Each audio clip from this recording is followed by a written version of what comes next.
Ecclésiaste chapitre 7. Une bonne réputation vaut mieux que le bon parfum, et le jour de la mort que le jour de la naissance. Mieux vaut aller dans une maison de deuil que d'aller dans une maison de festin, car c'est là la fin de tout homme, et celui qui vit prend la chose à cœur. Mieux vaut le chagrin que le rire, car avec un visage triste, le cœur peut être content. Le cœur des sages est dans la maison de deuil, et le cœur des insensés dans la maison de joie. Mieux vaut entendre la réprimande du sage que d'entendre le chant des insensés. Car comme le bruit des épines sous la chaudière, ainsi est le rire des insensés. C'est encore là une vanité.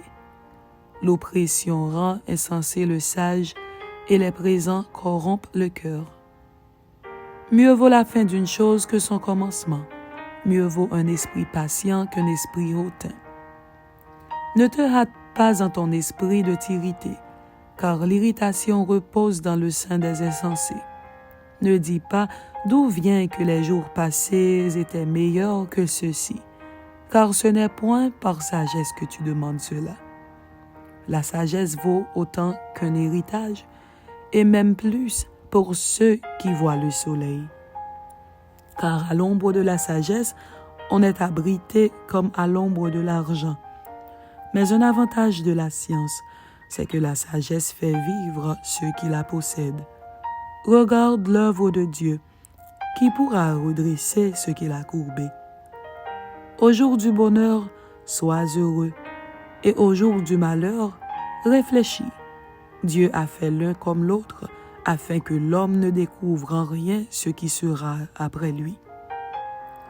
J'ai vu tout cela pendant les jours de ma vanité. Il y a tel juste qui périt dans sa justice, et il y a tel méchant qui prolonge son existence dans sa méchanceté. Ne sois pas juste à l'excès, et ne te montre pas trop sage. Pourquoi te détruirais-tu? Ne sois pas méchant à l'excès, et ne sois pas insensé. Pourquoi mourrais-tu avant ton temps? Il est bon que tu retiennes ceci, et que tu ne négliges point cela, car celui qui craint Dieu échappe à toutes ces choses. La sagesse rend le sage plus fort que 10 chefs qui sont dans une ville. Non, il n'y a sur la terre point d'homme juste qui fasse le bien et qui ne pêche jamais. Ne fais donc pas attention à toutes les paroles qu'on dit, de peur que tu n'entendes ton serviteur te maudire, car ton cœur a senti bien des fois que tu as toi-même maudit les autres. J'ai éprouvé tout cela par la sagesse. J'ai dit, je serai sage, et la sagesse est restée loin de moi. Ce qui est loin, ce qui est profond, profond, qui peut l'atteindre?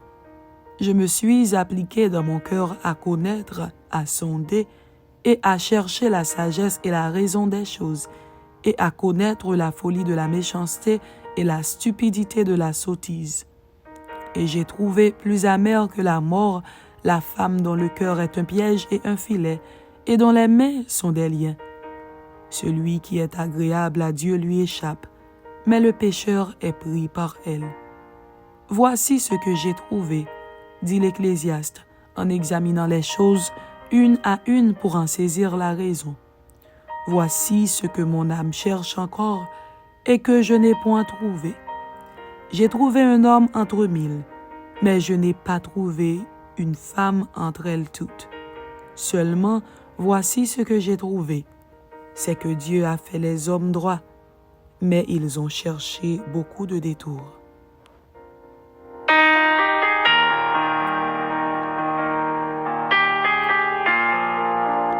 Ecclésiaste chapitre 8.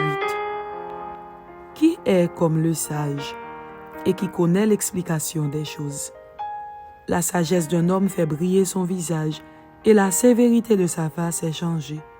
Je te dis, observe les ordres du roi, et cela à cause du serment fait à Dieu. Ne te hâte pas de t'éloigner de lui, et ne persiste pas dans une chose mauvaise, car il peut faire tout ce qui lui plaît, parce que la parole du roi est puissante. Et qui lui dira, que fais-tu? Celui qui observe le commandement ne connaît point de choses mauvaises, et le cœur du sage connaît le temps et le jugement. Car il y a pour toutes choses un temps et un jugement, quand le malheur accable l'homme. Mais il ne sait point ce qui arrivera, et qui lui dira comment cela arrivera. L'homme n'est pas maître de son souffle pour pouvoir le retenir, et il n'a aucune puissance sur le jour de la mort. Il n'y a point de délivrance dans ce combat, et la méchanceté ne saurait sauver les méchants. J'ai vu tout cela, et j'ai appliqué mon cœur à tout ce qui se fait sous le soleil. Il y a un temps où l'homme domine sur l'homme pour le rendre malheureux. Alors j'ai vu des méchants recevoir la sépulture et entrer dans leur repos, et ceux qui avaient agi avec droiture s'en aller loin du lieu saint et être oubliés dans la ville. C'est encore là une vanité. Parce qu'une sentence contre les mauvaises actions ne s'exécute pas promptement, le cœur des fils de l'homme se remplit en eux du désir de faire le mal. Cependant, quoique le pécheur fasse 100 fois le mal et qu'il y persévère longtemps, je sais aussi que le bonheur est pour ceux qui craignent Dieu, parce qu'ils ont de la crainte devant lui. Mais le bonheur n'est pas pour le méchant, et il ne prolongera point ses jours, pas plus que l'ombre, parce qu'il n'a pas de la crainte devant Dieu. Il est une vanité qui a lieu sur la terre, c'est qu'il y a des justes auxquels il arrive selon l'œuvre des méchants, et des méchants auxquels il arrive selon l'œuvre des justes. Je dis que c'est encore là une vanité. J'ai donc loué la joie, parce qu'il n'y a de bonheur pour l'homme sous le soleil qu'à manger et à boire et à se réjouir. C'est là ce qui doit l'accompagner au milieu de son travail pendant les jours de vie que Dieu lui donne sous le soleil. Lorsque j'ai appliqué mon cœur à connaître la sagesse et à considérer les choses qui se passent sur la terre, car les yeux de l'homme ne goûtent le sommeil ni jour ni nuit, j'ai vu toute l'œuvre de Dieu. J'ai vu que l'homme ne peut pas trouver ce qui se fait sous le soleil. Il a beau se fatiguer à chercher, il ne trouve pas. Et même si le sage veut connaître, il ne peut pas trouver. Amen. C'était Ecclésiaste chapitre 7 et Ecclésiaste chapitre 8. Que Dieu vous bénisse. Amen.